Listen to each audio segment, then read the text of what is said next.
젠슨황은 AI는 어떻게 보면 이제 새로운 산업혁명의 출발점이랄까요? 그렇게 뭐 증기기관 같은 거죠. 그런데 여기서 이제 모든 기업들이 살아남으려면은 단순하게 AI를 도입한다가 아니라 아예 돼야 된다. 이게 제조업을 했든 유통업을 했든 기술 기업이든 제조업에서 요즘에 중국에서 이슈가 되는 게 라고 있습니다. 또 생산을 할 때 있어서의 뭐 다양한 비율들이 있을 텐데 그런 것들을 사실을 하나씩 해결을 하니까.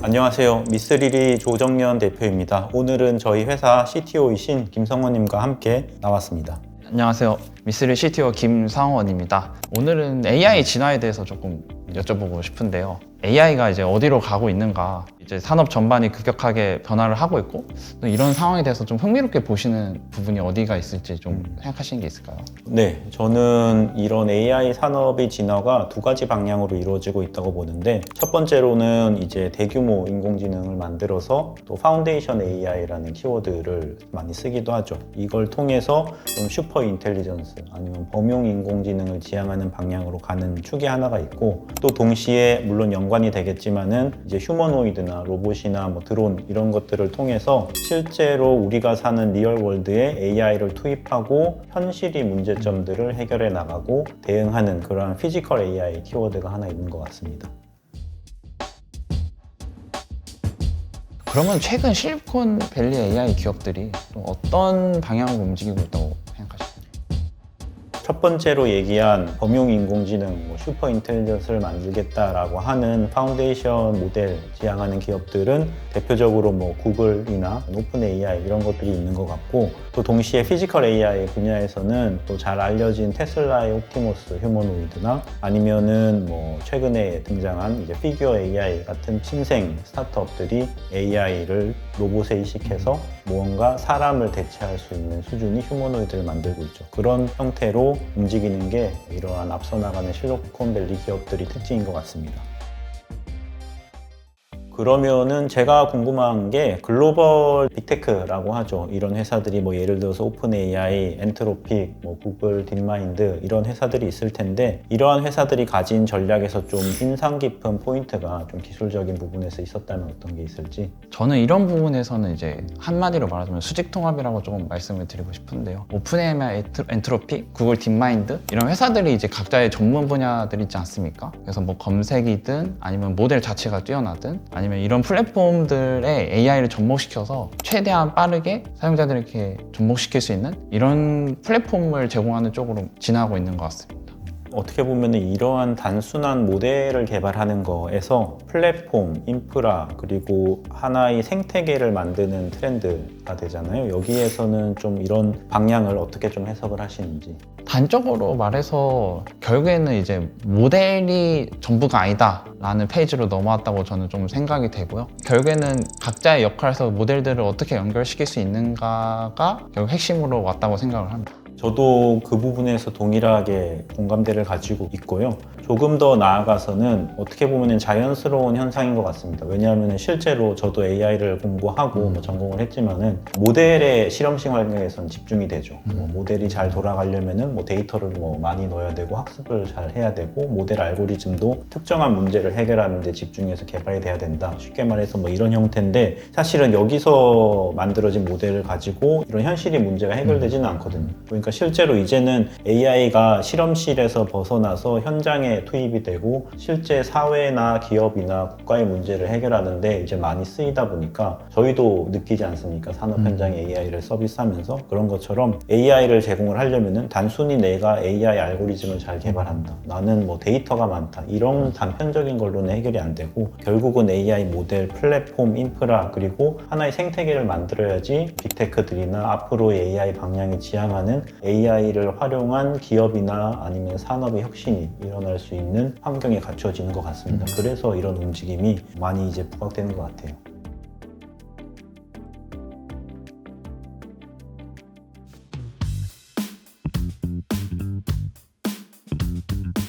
이번에 그 엔비디아의 젠슨황 대표님이 한국도 방문하셨는데, 젠슨황은 AI는 어떻게 보면 이제 새로운 산업혁명의 출발점 기관이랄까요? 그렇게 뭐 증기기관 같은 거죠. 그런데 여기서 이제 모든 기업들이 살아남으려면은 단순하게 AI를 도입한다가 아니라 아예 AI 기업이 돼야 된다. 이게 제조업을 했든 유통업을 했든 기술 기업이든 모든 기업이 AI 기업이 돼야 된다. 이런 말을 했습니다. 그래서 이러한 말이 핵심이 결국은 패러다임 전환이라고 볼 수 있는데 이게 제조업 관점에서는 좀 집중해서 얘기하자면은 어떻게 좀 받아들이고 이해를 해야 될지 한번 여쭤보고 싶네요. 여기서의 핵심은 아무래도 AI의 의미는 저는 오토노머스, 자율이라고 생각을 합니다. 말씀하신 이제 증기기관을 통해서 동력의 혁명이 일어났고 저희가 인터넷을 통해서 정보의 혁명이 일어났다고 하면은 여기서 말하는 부분은 자율에 대한 혁명이라고 생각을 하고요. 그런 의미에서 제조기업에서의 AI의 의미는 단순하게 자동화해서 뭔가 동작하는 뭐 로봇이나 이런 것뿐만이 아니고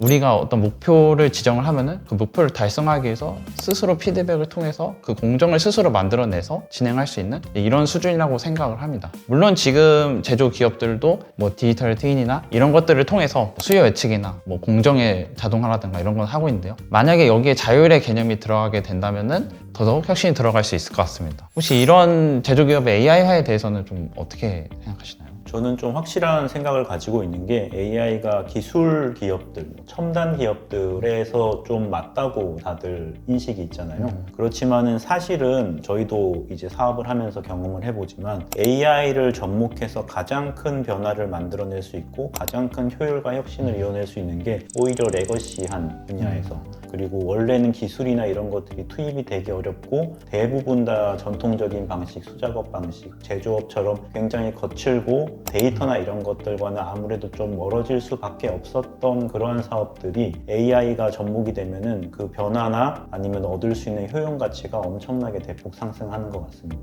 그래서 그러한 차원에서 저는 AI가 제조업에 접목되는 게 단순히 다른 산업들도 중요하겠지만은 정말로 이러한 산업혁명 수준이 변화해서 살아남고 오히려 살아남는 걸 넘어서서 경쟁력을 갖추고 진화할 수 있는 그러한 촉매가 아닐까. 그래서 굉장히 중요한 기회가 아닐까 이렇게 생각을 하고 있습니다.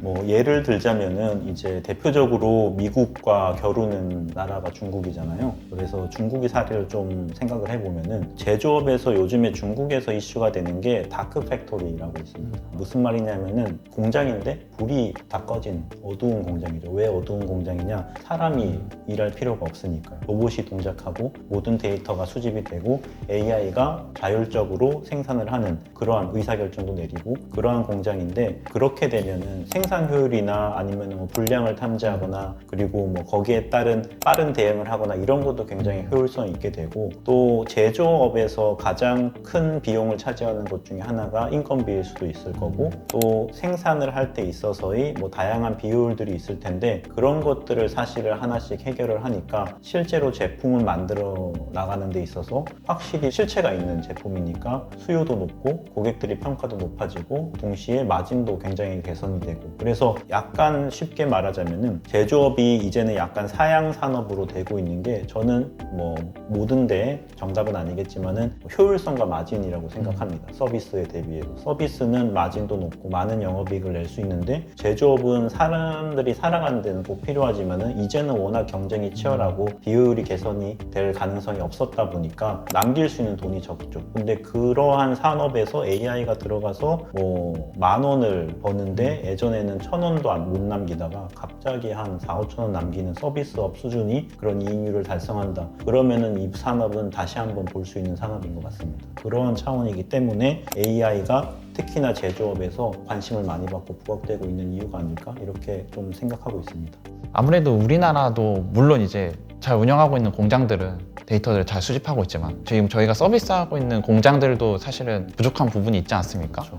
그런 기업들도 이런 것들을 잘 적용하려면은 어떻게 헤쳐나가야 이런 도입을 좀 쉽게 할 수 있을까요? 뭐 조금 공격적으로 얘기하자면은 아까 했던 질문들과도 이어지는데 이거는 단순히 AI 도입이 아니라 AI 기업이 돼야 된다는 말을 젠슨황 대표님도 한 거고 사실은 데이터를 직접 현장에서 모을 수 있는 인프라까지 다 세팅을 하는 게 AI 도입이라고 생각해야 될 것 같습니다. 저희들도 기업들 미팅하고 보면은 우리는 뭐 데이터를 이만큼 많이 모으고 있는데 AI 이제 적용하면 뭐 잘 될 것 같다 이런 수요들이 있는 기업들이 많은데, 물론 그렇게 문제를 해결하고 있는 케이스도 있고 그런 것들을 좀 지원해주는 이제 사업들도 있지만은, 사실은 정말로 AI가 기업을 자율주행시킬 수 있는 수준이 그러한 AI 기업 혁신이 되려면은 사실은 아까 말한 피지컬 AI처럼 현장에 센서들을 새롭게 깔아야 되고 현장에 로봇이나 드론들이 들어가야 되고 사람이 수기로 입력하거나 이런 것들을 좀 모아놨으니까 AI가 동작할 수 있습니다가 아니라, 아예 처음부터 사람이 손을 거치지 않고 AI가 직접 자기가 필요하고 쉽게 학습할 수 있는 형태의 데이터를 직접 긁어 모으고 직접 바뀌는 걸 다 추적 관리하고 필요하다면 다른 방식으로 피드백을 줘서 수집을 또 이루어지게 할 수 있는, 교정까지도 이루어지게 할 수 있는 이러한 전주기적인 프로세스가 갖춰져야지 진짜로 데이터를